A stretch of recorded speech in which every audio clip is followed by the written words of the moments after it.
Tucked away in one of the most well-known spiritual cities in the U.S. is the Sedona Conscious Living Center in Sedona, Arizona. I was there to attend Sarah Uqualla's alchemy retreat in November of last year. So I flew into Flagstaff, I rented a car, and I drove down Route 89A to the hotel. I went through the Coconono National Forest and eventually wound my way down through the mountains into Sedona.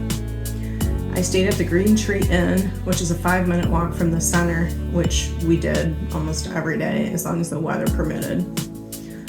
Lucky for us, there's also a crystal shop like right across the street. My room was clean, the staff was kind, the breakfast and the coffee were good. Just a little tip, when you use the AC/heating unit in your room, make sure that you don't select dry heat. I did accidentally one evening when I was exhausted, and it turned my sinuses into sand dunes. I had beautiful views from my hotel balcony. There was probably 16 of us that attended the event, and I think about half of us stayed at the Green Tree Inn. Every morning it wasn't raining. I sat on the balcony and I watched the sunrise with my new retreat bestie. And speaking of weather, we had it all. Snow, rain, wind, and sun. It was crazy. So the venue. I'm not an affiliate with the Conscious Living Center, nor have I been paid to speak about it, but I did get permission to use the pictures for this video. I can't say enough about this retreat center. I've never met a business owner who cares so much about the clients that visit their center. Sonia is a beautiful person inside and out. When we met, I immediately felt welcome and seen. I could feel the love pouring out of her heart center, and I couldn't stop hugging her. I'm a serial hugger, by the way. I was thinking she must think I'm a weirdo, but she's a powerful healer, so I'm sure she knew I was harmless. She's worked very hard to create a safe, comfortable, and loving environment for people to grow and evolve. The sanctuary has so much loving energy, and the decor is thoughtful and intentional. You know you're in a special place as soon as you walk onto the property. The heart center of the sanctuary is where we ate our meals together. There's an area off to the side that you can't see with more space to eat, and also a patio area that we used when it was warm enough. The center's very clean. You have to take your shoes off when you enter the rooms, which is not as traditional as it should be in the US, but it makes sense to me.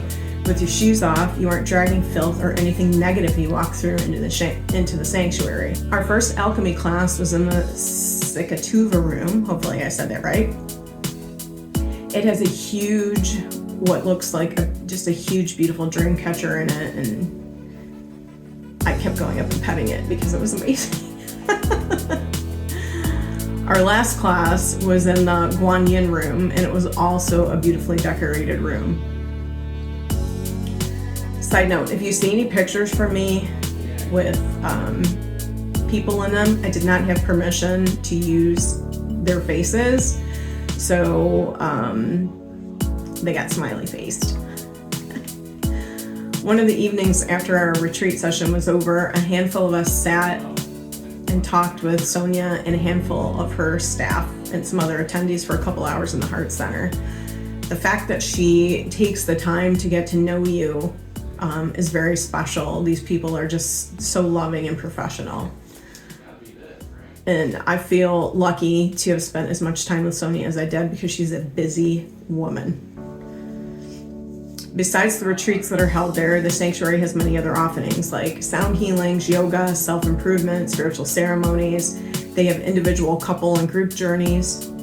Check out the website. I'll put the link in the description below. While I was there, I booked a feather reading session with Uqualla, the Havasupai medicine man. He is amazing. He does ceremonies, wellness walks, blessings, one-on-one sessions, and group sessions. Just sitting across from him was magical on its own. Same day, I did a Reiki and sound healing session with Michelle. Clearly, I packed as much as I could in while I was there. When I arrived for my appointment, she greeted me with a huge smile. I got comfortable on the massage table, and she started off with Reiki, which I could feel immediately running through me like a warm, loving river current. After that, she worked with tuning forks and bowls for a bioresonance healing. As I laid there and she worked her magic, I could feel the tones of energy just running through my body like a wave. It was pretty amazing. When she was done, I felt like I had a 2-hour massage. I was in total bliss, calm and relaxed. Like, look, y'all, I'd live at that sanctuary if I could. I loved it. Michelle is not at the sanctuary all the time though, so you need to ask Sonia when she's there. If she's there when you were there, you need to book a session ASAP. Okay, let's talk about the food. You don't think that sitting in class or meditating is going to make you hungry, but it did. Apparently, you need a lot of food to nourish your soul during spiritual retreat work. A meal schedule was included in the retreat package, so when we ate at the sanctuary, Sonia and her staff lovingly prepared and served us the most delicious gluten-free and vegetarian food.